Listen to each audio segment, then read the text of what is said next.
வணக்கங்களே, கடவுள் அருள் டிவி நேயர்களுக்கு லக்ஷ்மி நாராயணன் அன்பு வணக்கங்கள். இப்போ நம்ம பார்க்க போகிறது வார ராசிகள் 1ஆம் தேதியிலேருந்து 7ஆம் தேதி வரை எப்படி இருக்க போதான்னு பார்க்க போகிறோம். எப்போதுமே சொல்கிறதாங்க, லக்னத்தை பாருங்கள்.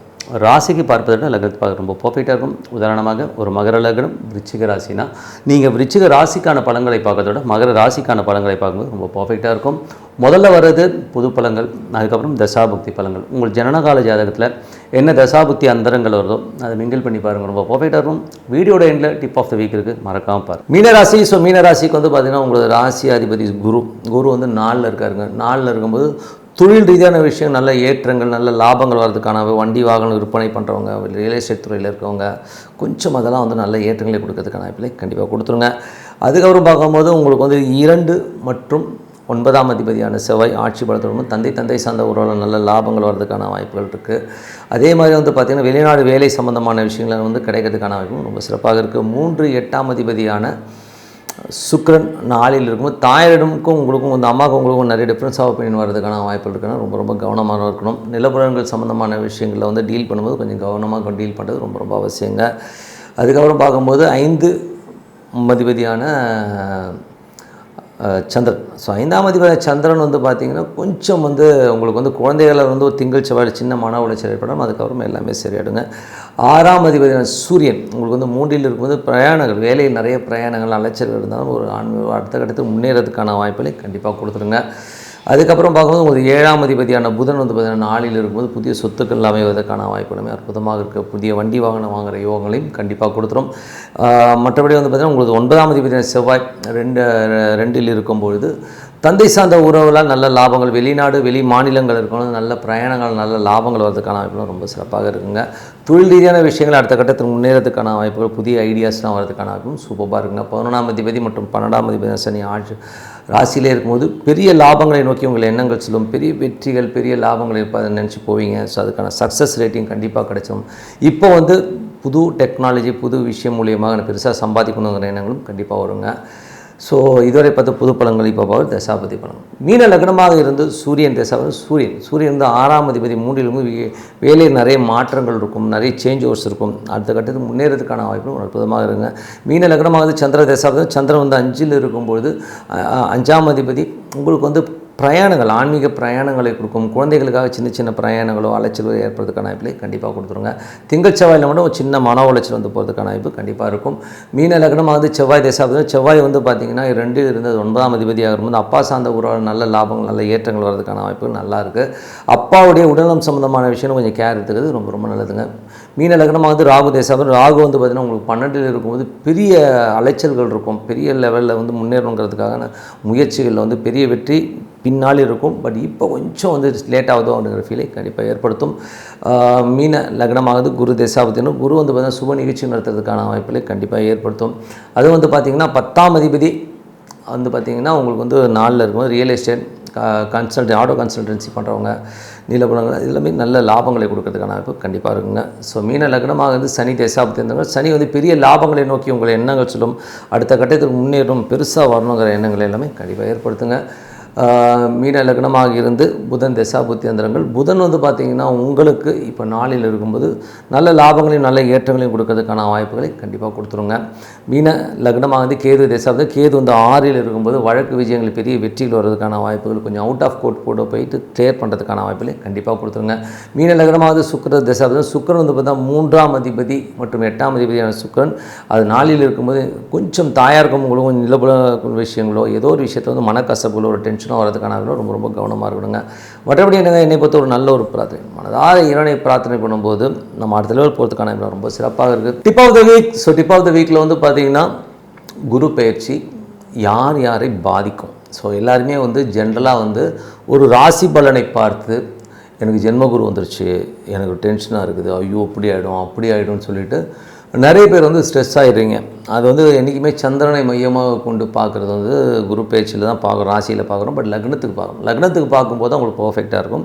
ஜென்ரலாக சொல்கிறேனே எப்படிலாம் வந்து குரு பேச்சு உங்களை பாதிக்குங்கிறது வந்து என்ன மாதிரி விஷயம்னா, நம்பர் 1 உங்கள் லக்னத்துக்கு வந்து குருவின் தசாபுக்திகள், அதாவது குருவுடைய தசாபுக்திகளோ இல்லாட்டி உங்களுக்கு நடக்கிற தசாபுக்திகளோ வந்து குருவுடைய நட்சத்திரம் நடக்கிற தசாபுக்திகள் நடந்ததுன்னா அப்போ வந்து உங்களுக்கு வந்து அந்த காலகட்டங்களில் வந்து ஒரு டென்ஷனையும் ஸ்ட்ரெஸ்ஸையும் கண்டிப்பாக ஏற்படுத்தும். அதுவும் அது நெகட்டிவான இடத்துல இருந்தால். உதாரணமாக பார்த்தீங்கன்னா இப்போ வந்து 5 8ஆம் அதிபதி சிம்மராசிக்காரர்கள் வந்து 5 8ஆம் அதிபதி குரு வந்து பெரிய அஷ்டம குரு பயங்கர டென்ஷன் பண்ணுவார் அப்படின்லாம் சொல்லுவாங்க. அப்படி பார்த்தீங்கன்னா டிகிரி வைஸ் பார்க்கும்போது இவருடைய லக்னம் நம்ம விஜய் சாருடைய லக்னமும் பார்த்திங்கன்னா 5 8 தான் வரும். பட் என்னென்னா அவருடைய ஜனகால ஜாதகத்தில் குரு கும்பத்தில் இருக்கிறனால சனியும் குருவும் வந்து ஒரு பரிவர்த்தனையில் போயிட்டாங்க. ஸோ அதனால் வந்து பார்த்திங்கன்னா அது வந்து பெரிய யோகமாக மாறிடுது. ஸோ அந்த மாதிரி நிறைய விஷயங்கள் இந்த மாதிரி வந்து எடுத்தோம் கவுத்தோன்னு நம்ம வந்து ஜென்ரலாக ஒரு ராசி பலனை வச்சு முடிவு பண்ணாமல் அதுக்குள்ளே போய் பார்த்திங்கன்னா தான் தெரியும். அது மட்டும் உங்களுக்கு அந்த குரு திசையோ புத்தியோ அந்தரமோ நடந்ததுனா தான் அது எஃபெக்ட் ஆகும். அது நடக்கலைன்னா அதோடைய பர்சன்டேஜ் வந்து மிஞ்சி போனால் ஒரு 5% தான் நடக்கும். எல்லா காலமும் அப்படியே ஒரு வருஷமும் போட்டு அடிக்கும் உதைக்கும்னு சொல்கிறதுலாம் வந்து ரொம்ப தவறுதலான விஷயம். அது மட்டும் இல்லாமல் அவர் பிரயாணிக்கிற நட்சத்திரங்கள் அது ரொம்ப மேஜராக வேலை செய்யும். உதாரணத்துக்கு வந்து குரு வந்து கடகத்துக்கு வந்து பயிற்சியாகி போகும்போது அவர் சுயசாரத்தில் இருப்பார். ஸோ புனர்பூசத்தில் போவார். அதுக்கப்புறம் பூச நட்சத்திரத்தில் போவார். ஸோ பூச நட்சத்திரத்தில் போகும்போது என்ன ஆகும்னா சனியுடைய விஷயங்கள் யாருக்கெல்லாம் இருக்கோ அவங்களுக்கு சனி திசை நடக்கிறவங்க சனி தசாபுத்தி அந்த நடக்கிறவங்க அவங்களுக்குலாம் வந்து கண்டிப்பாக ஒரு பாதிப்பை கொடுக்கும். ப்ளஸ்ஸும் கொடுக்கும் மைனஸும் கொடுக்கும். அவங்க ஜனனகால ஜாதகத்தை வச்சு தான். அதே மாதிரி வந்து பார்த்திங்கன்னா அதுக்கப்புறம் ஆயில்யத்துக்கு போகும். ஸோ ஆயில்யத்துக்கு போகும்போது எப்படி இருக்குது அப்படி தான் பார்க்கணுமே ஒழிய ஜென்ரலாக வந்து பொதுப்படையாக வந்து ஒரு குரு வந்து இப்படி பண்ணிட்டார் அப்படின்னு. அதே மாதிரி நிறைய பேர் சொல்லுவாங்க குருங்கிறவரை வந்து பார்த்திங்கன்னா நல்லவர், அவர் எல்லாமே கொடுத்துறாரு. அப்படி கிடையாது. எல்லா லக்னத்துக்கும் வந்து குரு வந்து நல்லவரானா கிடையவே கிடையாதுங்க. சிம்ம லக்னத்துக்கு வந்து 5 8ஆம் அதிபதி குரு. ஸோ 5 8ஆம் அதிபதி வந்து பார்த்திங்கன்னா உங்களுக்கு நல்ல இடத்துல அமைஞ்சார்னா அது 11ல் அமைஞ்சார்னா அது விபரீத ராஜகமாக போயிடும். அது மட்டும் இல்லாமல் வேறு எங்கேனாச்சும் அமைஞ்சிச்சுன்னா அது ஒரு பெரிய மைனஸாக போடும். ஸோ குரு பயிற்சியை வந்து பிளைண்டாக எடுத்துக்காதீங்க. உதாரணமாக சொல்ல போனால் அதே குரு கன்னி ராசிக்காரர்கள் வந்து 7ஆம் அதிபதியும் மிதுன ராசிக்காரர்களுக்கு வந்து 7ஆம் அதிபதி வரும். ஸோ நாங்கள் லக்னத்துக்கு வந்து 7 7 பாதகஸ்தானம். அது வந்து கண்டிப்பாக ஒரு பாதகத்தை கண்டிப்பாக ஏற்படுத்தும் அந்த தசாபுத்தி காலங்களில் தான் உண்மையாக. ஸோ குருவை வந்து நீங்கள் பிளைண்டாக இது வந்து குரு வந்து எனக்கு தப்பாக பண்ணுவார் அப்படி பண்ணாலும் தப்பாகவும் எடுத்துக்காதீங்க, ராங்காகவும் எடுத்துக்காதீங்க. அந்த தசாபுத்தி அந்தரங்கள் உங்களுக்கு நடக்கணும். இல்லை உங்களுக்கு நடக்கிற தசாபுத்தி அந்தரம் அந்த நட்சத்திரம் குருடைய நட்சத்திரம் இருக்கணும். அந்த மாதிரி இருந்ததுன்னா கண்டிப்பாக இந்த பாதிப்புகளை அந்த ஏற்படுத்துங்கிறத எந்தவித மாற்றமும் இல்லை. அதே நேரத்தில் வந்து பார்த்திங்கன்னா உங்கள் ஜனகால ஜாதகத்தில் யாருக்கெல்லாம் கடகத்தில் கிரகம் இருக்கோ அது மேலே குரு போகும்போது கண்டிப்பாக ஒரு பாதிப்பை. உதாரணத்துக்கு சொல்ல போனோம்னா 1971 72 பிறந்தவர்கள்லாம் பார்த்திங்கன்னா கடகத்தில் வந்து கேது இருக்கும்.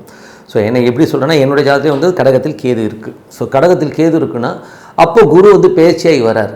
பேச்சியாகி அங்கே வரும்போது அந்த குருவும் என்னோடய ஜனகால ஜாதகத்தில் இருக்க கேதும் மீட் ஆகும்போது கண்டிப்பாக ஒரு பிரச்சனையை கண்டிப்பாக ஏற்படுத்தப்படுறது. அது காலகட்டம் என்ன ஒரு 2 மாதம் வச்சு செஞ்சுருவாங்கன்றதான் உண்மை. எனக்கு என்ன தான் வேறு ராசி கீசி எது இருந்தாலும் அந்த கேது இருக்கிற இடத்தில் என்ன ஜனகால ஜாதகத்தில் கேது இருக்கிற இடத்துல அந்த குரு போகும்போது கண்டிப்பாக வந்து இந்த பிரச்சனையை நான் ஃபேஸ் பண்ணி தான் ஆகணுமே ஒழிய. ஸோ இந்த நாடி முறைன்னு சொல்லுவோம். ஸோ இந்த மாதிரி முறையில் பண்ணுறது பர்ஃபெக்டாக வருமே ஒழிய மற்றபடி வந்து ஜென்ரலாக வந்து குரு வந்து ஜென்மத்துக்கு வந்துட்டார் ரொம்ப கஷ்டப்படணும் 7.5 சனி வந்து வச்சு ரொம்ப கஷ்டப்படணுன்றதுலாம் வந்து ரொம்ப தவறுதலான விஷயம். அதுக்கு ஒரு உதாரணம் சொல்லணுன்னா கூட என்னுடைய நண்பர் வந்து பார்த்திங்கன்னா ஒரு பாடலாசிரியர். அவர் வந்து பார்த்திங்கன்னா உள்ளத்தை அளித்தா பழனி பாரதி. அவர் வந்து பார்த்திங்கன்னா 7.5 சனிங்க அவருக்கு. அவர் என்ன சொல்கிறார் பத்திரிகையெல்லாம் பார்த்தேன் 7.5 சனின்னு ரொம்ப பயங்கரமாக போட்டிருக்கானுங்க. ஆனால் இந்த டைம் தாங்க பணம் கொட்டுதுங்கிறது. காரணம் என்னென்னா அவர் ஜனகால ஜாதகத்தில் வந்து ஒரு ப்ளஸ்ஸான இடத்துல சனி இருந்து அந்த தசாபுத்தி 8 வரும்போது பெரிய லாபங்கள். அன்றைக்கி வந்து அந்த சொல்கிறார் எனக்கு நேரமே இல்லைங்க அவ்வளோ பணம் வருதுங்கிற மாதிரியான விஷயங்களே கண்டிப்பாக இருக்கும். அதனால் நீங்கள் ஜென்ரலாக எடுத்து மன உளைச்சல் பட்டுக்கிட்டு ஐயோ இப்படி ஆகிடும் அப்படி ஆகிடும். இந்த யூடியூப்பில் வந்து உள்ள ப்ராப்ளமே என்னென்னா எந்த விஷயமாக இருந்தால் பிளைண்டாக நம்பிடுறது. ஐயோ எனக்கு இங்கே இருக்குங்க அங்கே இருக்குங்க அந்த மாதிரி இல்லைங்க. அது உங்கள் ஜனகால ஜாதகத்தில் எப்படி லிங்க் ஆகுது அந்த தசாபுக்தியிலோட எப்படி லிங்க் ஆகுதுன்னு பார்த்துட்டு நீங்கள் பண்ணும் இல்லையா. ஜென்ரலாக வந்து குரு பயிற்சி இப்போ பலன்களை பார்த்து கன்ஃபியூஸ் ஆகாதுங்கிறது தான் உண்மை. ஸோ மற்றபடி என்னங்க இன்னொரு நிகழ்ச்சியில் பார்ப்போம். உங்களிடம் விடைபெறுவது உங்கள் லக்ஷ்மி நாராயணன். நன்றி வணக்கம். கடவுள் அருள் டிவியை பார்த்தமைக்க நன்றிகள். மேலும் இது போன்ற தகவல்களை தெரிந்து கொள்ள கடவுள் அருள் டிவியை சப்ஸ்கிரைப் செய்யுங்கள். மறக்காமல் பெல் ஐக்கானை கிளிக் செய்யுங்கள்.